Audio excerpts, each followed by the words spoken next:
is like the continuation of my brunch video, and this thing is telling me that it's going to take like 2 hours to upload because it's 50 minutes long. I did not even show you guys my outfit. I don't even know. Let me see if I go do this. Is this visible? And I just wore a pink bodysuit from Primark, and these jeans are from my homegirl's company, Flossom Boutique. They're like lace up denim. They're very stretchy, so they can accommodate you. So even if you order the wrong size, like if you order within your size range, it will stretch to fit. Unless you order big, then if you order it too big, then it's just gonna be baggy. But right now, I'm just taking off my makeup because I don't wanna mess up the bodysuit. And this also starts my 2-week break of school because I just finished my quarter. And this is the last quarter. I think I have to take 2 more doctoral foundation classes, and then I have to start writing my capstone. So I already did my prospectus. I already have like the literature. I'm gonna get started on the literature review and keep on collecting literature that I'm gonna do my research on. I have to apply for an advisor. My school is gonna assign one. Then I have to get the IRB clearance. Like, it's a whole process when you are pursuing a doctorate. And the thing about me, I'm trying to get this done as soon as possible. Like, I'm not trying to prolong being in school. So I think that I can write it like in a year. They do like tell you to pace yourself. You have up to 8 years for you to finish getting a doctoral degree. But then of course, who wants to just stay that long in school and accrue more debt by having to constantly pay for tuition? So what I'm going to do is, once I get my IRB clearance for my topic, I'm going to just jump right into it, start my research. My goal is to maybe write 50 to 60 pages in 6 months. And I think that if I get started where I'm writing a minimum of maybe 3 to 4 pages a week, I can hit that goal. I really want to do project management. My degree is in social work, so I have a master's in social work. I'm gonna get a doctorate in social work. And one of my primary interests is social injustices and social issues. And in order to really like immerse myself in that field, I want to do like program evaluation and project management in the NGO space. I may be able to like work for an INGO, like something like Doctors Without Borders, like just something along that scheme. But I'm about to wash this off my face. I'm about to jump in the shower, take a shower, wash this big body bends off. I had a good day. Like, I saw my friend Christina and we had a good chat. We chat for about 4 or 5 hours, just discussing life, our outlook on life, our experience, dating experience, just our careers, our goals, our financial status, our economic aspirations. It was just a really good chat. Like, it was just wholesome, well-rounded. One thing I love about my friends, I love my friends that are not linear. They are about doing things. They're about big things. She's gotten like 3 to 4 promotions at her current job. Like, she's doing great. She's killing it. And in the past couple of years, I've had 3 promotions myself. And that is where I want to be. Like, all my friends in my friend group that I have now are all go-getters. Everyone is like aspiring to do better than they did last year. Everyone is on a go, go, go. Like, everyone like is just switching jobs if they need to, getting better, making more money, just improving themselves, working on themselves, and just like really, they're just out there being motivation. And that is the type of friends I like surrounding myself with. I like people who like being a better version of themselves. Like, I like people who are not sitting around complaining. I don't like people who sit around complaining about where they are in life, why they are where they are in life, or like using their bad experiences to justify why they're limited currently. No, everybody I know is solution focused. They are positive. Even when they get knocked down, they build themselves up. They're all engaged in activities that's inspiring, and they're trying to be bigger and better versions of themselves. And when you're around people that has like that hustle mentality and that get up and go in them, and you see them accomplishing things, all it does is motivate you. Like, you're going to feel like, oh my gosh, she can do it. Oh my God, that means I could do it. If she can do this, and this is where she started and this is where she is now, I can do it too. And it motivates you to do that. So, and a lot of times, even though you should not have to wait around for other people to be doing something for you to feel like, oh, let me go do it. Sometimes you need that. Sometimes you need to see it in action for you to be like, all right, I'm playing with myself. Let me go get it. Let's get to it. And one thing about my friends, they all get into it.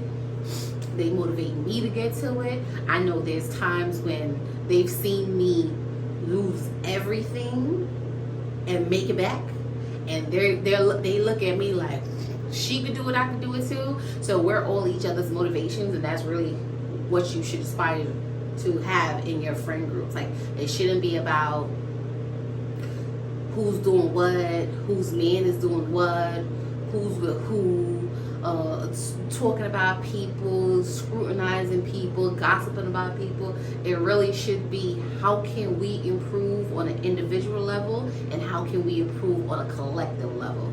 That's what it's about.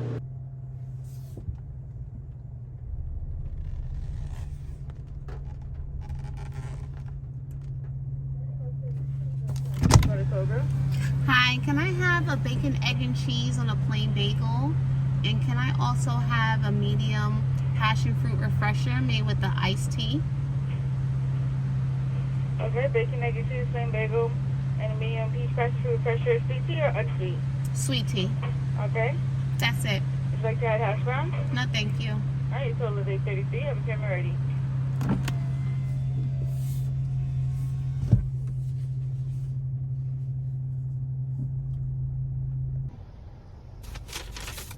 I need to eat now because I could feel myself getting nauseous.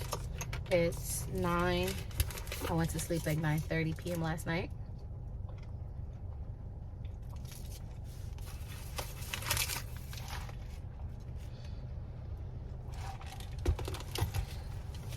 And I can't remember completely what I had for dinner last night.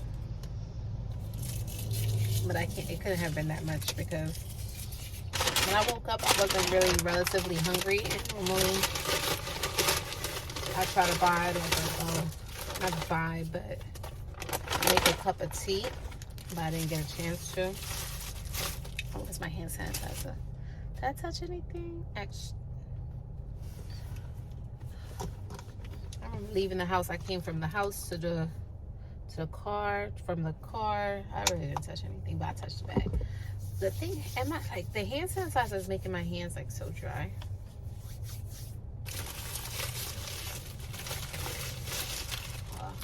I gotta call my family today and see what they're doing for Thanksgiving. When I say I have nothing planned and I don't want to cook,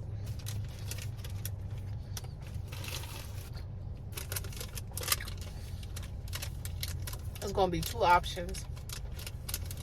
Either I'm gonna go to somebody's house, and be a guest, or I'm gonna take my kids out to a restaurant.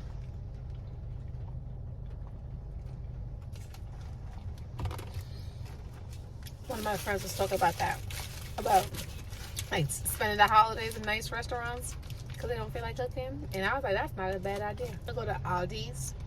The last time I ordered groceries from Aldi's, for about $200, I was able to fill up my refrigerator, my freezer, my cabinets.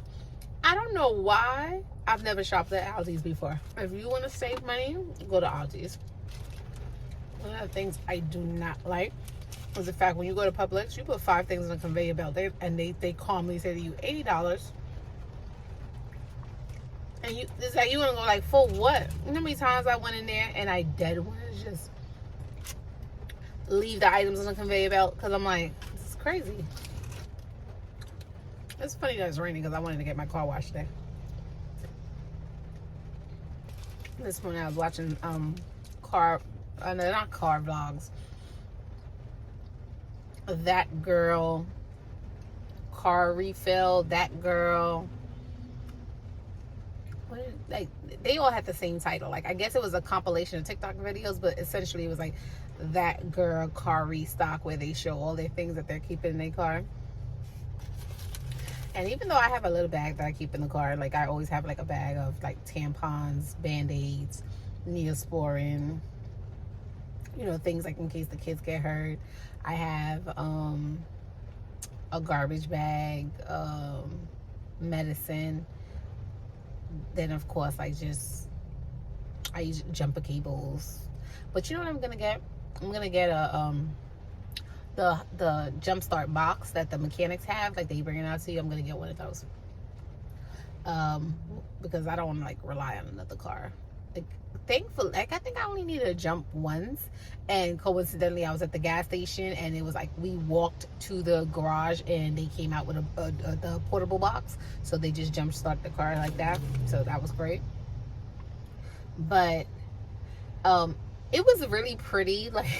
Like they had like you know, the bedazzled steering wheel covers and the bedazzled circular thing that goes across the push to start, and that goes on the knobs of the AC, and the napkin in the that goes up here on the visor, and the small little garbage can. I used to have a collapsible garbage bin for the car, but then I got rid of it.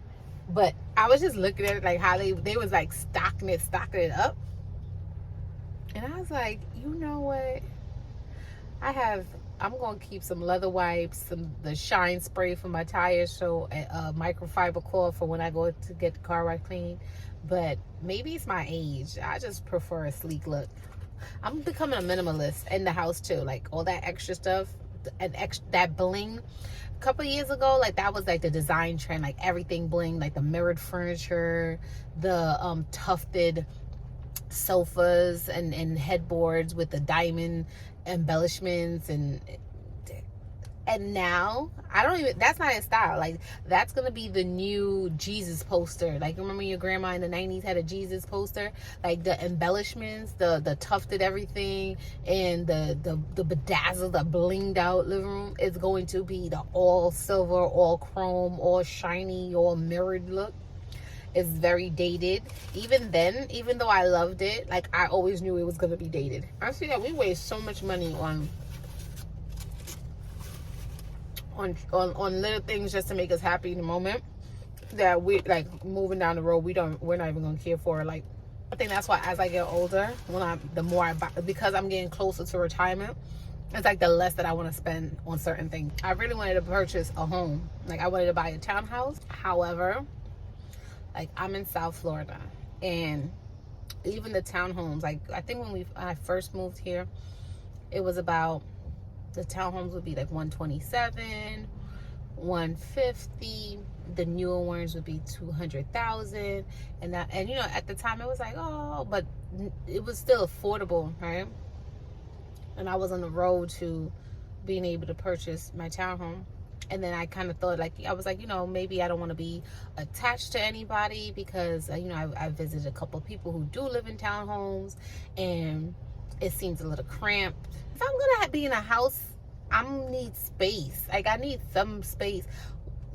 Funny enough, like, I was looking at someone's vlog and they live in Dallas, and I was thinking about it. I looked up the salaries for what I would make in Dallas too, and I was like, you know what, I don't like moving, but maybe it's time to move, because I could get more money in a more space. Granted, I'm pretty sure it's crowded because Florida getting, like, South Florida, Broward County, Miami County, it's getting crowded. So I could imagine Dallas is probably like Atlanta. A lot of times we move because of, like, money and or job opportunities and things like that. But once you have kids, sad to say, like, your life is not necessarily your life anymore. Like, right? Like, everything you do affects them. You really can't just be out here just making random decisions that's affecting their life, because children need consistency, as much consistency as you can give them. And which is why, like, I moved once to Florida. That was like my big move. And I'm not gonna lie, since then I've thought about it. Like, I've thought about moving somewhere else. And I don't know, like, I don't know if I can commit to it. And another thing about moving too, like, I can't move someplace where I have no support system. Like, I don't want to have to move someplace and then, like, there's nobody to come to my aid if that's what I need. Like, so when I moved to Florida, like, my brother has always lived, like, max 15 minutes from me. So if I had a problem, push come to shove, I always had my brother. I like to go places where I have someone. So, like, Dallas is a place where, no, I don't know anybody. I know someone in Atlanta. I know 2 people in North Carolina. I'm never going to, let me not say never, but it's highly unlikely, like, I'll ever move back to New York. Earlier this year, I went for a trip, and let me tell you, I'm so southern bougie now that I was like, ugh, the air stinks, it's hot, it's sweaty, ugh, these people are on top of each other, there's no space, like, just so out here, you can see, let me turn you guys around, like, this is, let me see, 1, 2, 3 lanes, and then there's a 4th turning lane there, and then on the other side, they have 3 lanes and a turning lane as well. Like, that's a lot of space, right? So that's a lot of space out there. New York, on my brother's block where he lives, it's like barely a 2-lane street. You have cars double parked on both sides, and then you are playing Tetris when you drive. And then it made me think, I was like, how was I driving up there? Like, how do you even drive up there with a Tahoe, with an SUV? Like, I'm like, how was I doing that? Because I drove up there.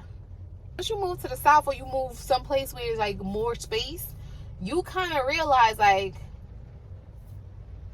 I don't want to live like this. I don't want to be packed like sardines. I don't want to live on top of people. There's so many people around. I feel claustrophobic.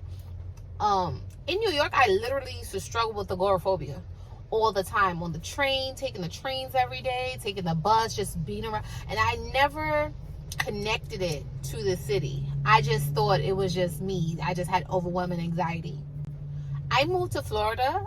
When I first moved here, I had several instances where I did have, like, a little bit of anxiety. It was, like, connected to, like, social relationships. Toxic relationships can give you anxiety, which is why it's important to listen to your gut. Body has a sensor to be able to tell you.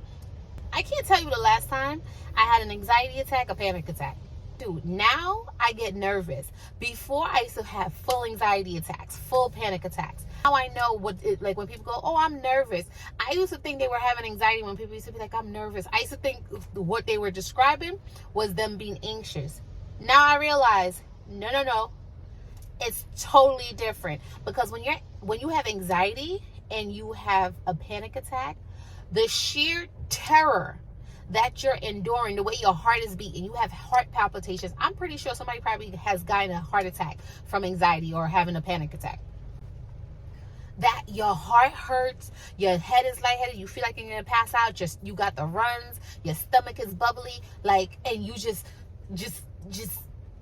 your fight is like your flight or fight instinct is just at war with itself, and your feet is just stuck. Like, it's crazy. Like, it's like having anxiety is no joke. That's why when people get anxious about going to a place, I don't even like I empathize with them. Like I know people who can't like go far or can't go certain places.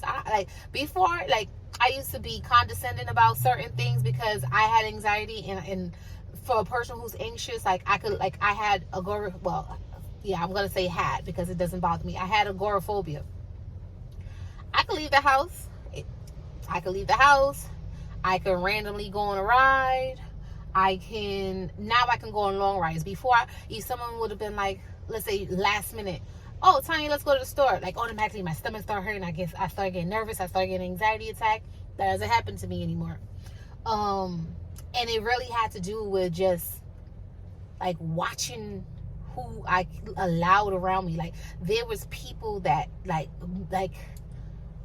churn up that nervous energy. It was like my body letting me know that they couldn't be trusted. It was just something like I couldn't put my finger on it, and I never noticed at the time it was happening.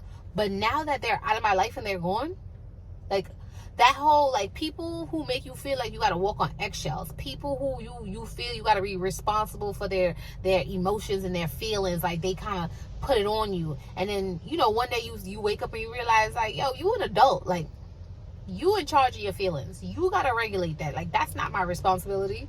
Like, nobody's in charge of my feelings. Nobody's walking on extra trying to make sure that I'm okay all the time. Those are the type of people that feel like they can say whatever they want to you, and as soon as you say something to them, they cry. How are you offended because I'm enforcing a boundary to protect myself? Like, you can't be offended in my boundary. I'm just not going to be a part of your life, and then that's that. And that's fine with me. You don't have to. Like, and that's the thing I think people don't realize about boundary. Like, the boundary isn't even for you. The boundary's for me. The boundary make me feel better, right? So if I enforce a boundary and you don't like it, it's simple. Just don't deal with me at all. And guess what? My boundary's still gonna get respected, because once you're not around me, it's still I'm not gonna be subjected to whatever it is that you do that I don't like. So I'm still gonna be fine. Now I realize words are just words. Like, you can say whatever you want. Like, even if they're true, so what? Like, they're just words. Everyone has a mouth. You can talk. So words doesn't necessarily bother me. I think I'm at the stage in life so where somebody can, no, I was about to lie. I was about to say, I think if somebody said something about my kids, I probably could let it go. And I just realized, no, I haven't reached there yet.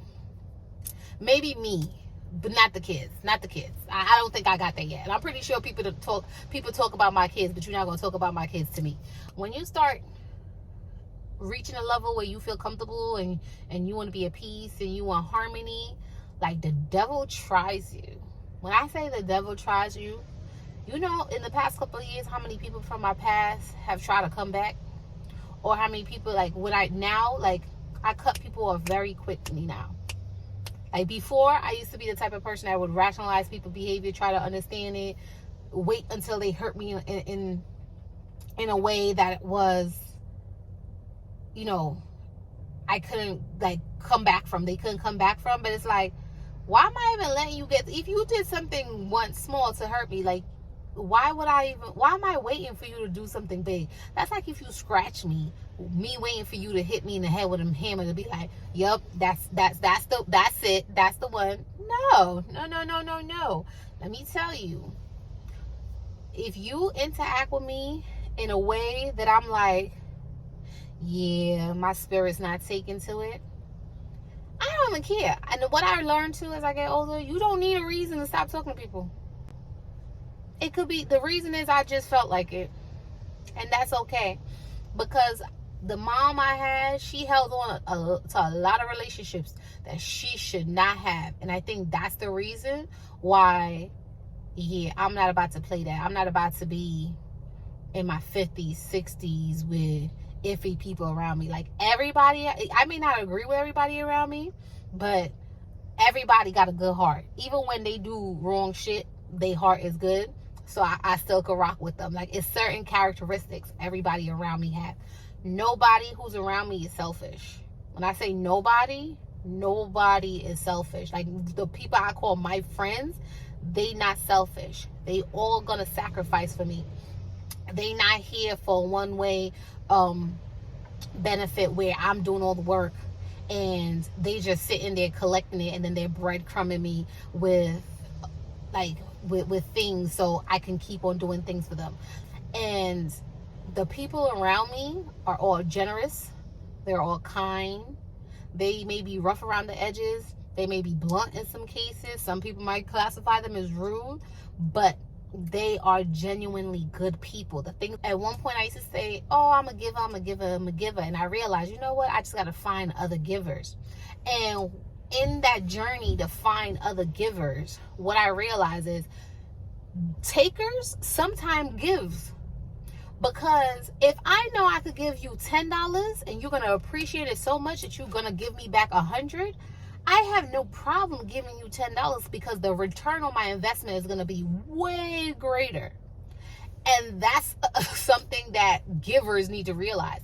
Takers do give. Takers give because nobody's going to give to somebody who's always coming and just taking and not replenishing at all. The fact is, most givers are so appreciative to receive that even if they get a modicum of what they give out, they're grateful for it. So you also got to watch out for those people who breadcrumb you, where they'll give you $10 knowing that you're going to go above and beyond and give them $100. Because as soon as you start matching their energy, they give you 10 and you give them 10. Just watch how offended they get. If you treat people exactly how they act and they don't like it, that means they know that something's wrong with the way that they behave, and they don't care that they're doing it. Don't make any excuses for people. Certain people, when the mirroring, the whole act of mirroring, the reason why people fall in love so fast when somebody's mirroring them is because they're showing you a reflection of yourself. That's really the love you have for yourself. That's how much you love yourself. That means that's how great you are. If somebody can pretend to have the same characteristics that you do and you love those characteristics so much, that's a key indicator that you by yourself is amazing. So you need to go out and find, identify those are characteristics of value. Identify what those are and go out and find somebody who share those characteristics. One of my friends just did a whole job search for me, sent me 5 jobs. That's work I don't have to do because my friend is smart enough to go do the research, considerate enough to send it to me, and thoughtful enough to save me some time. It's a good friend. She wants the best for me. I love it. And that's the energy that I'm on. And when I meet men, if they don't have that same energy that my friends have, I'm out. Because a lot of times men befriend you, or underneath the guys are like, we cool, it's platonic, and whole time they know they secretly want you. So they'll sit there to try to be this person, and the longer it takes for them to get to that spot, that's why a lot of times after you end a relationship, most of your homeboys fall off to the wayside, especially if you don't engage them in any sexual activity, because once they realize nah, it's not the fact that I had a man that was preventing me from messing with you like that. It's the fact that I don't want to mess with you like that. You just cool. It's they get so offended. It's I should be offended because you manipulated me. Because you sat there and you pretended to be my friend. Well, I can't even call it a friendship but it did hurt my feelings. When you think that you're cool with somebody and they realize they can't have you in that capacity, that they kind of get salty about it. And it's damn, I thought we was cool. I'm really sitting here thinking we cool. I mean, the whole time is you had ulterior motives, and then now it's making me think I'm thinking you somebody I could trust. What would happen if I got drunk around you? And now I see why so many date rape situations happen, and people like to blame the women. But it's I thought this man was my friend. So as my friend, I'm watching you date other girls. You talked about having sex with other girls. You talk about your feelings for other girls. We've had all these intimate conversations. I'm thinking we cool, we bonding, right? Whole time, you have a deep secret desire to sleep with me, and then once you get the opportunity, you might take it. Let's say if we go out to hang out, I have a little too much to drink, and I'm passed out, you might take advantage of me.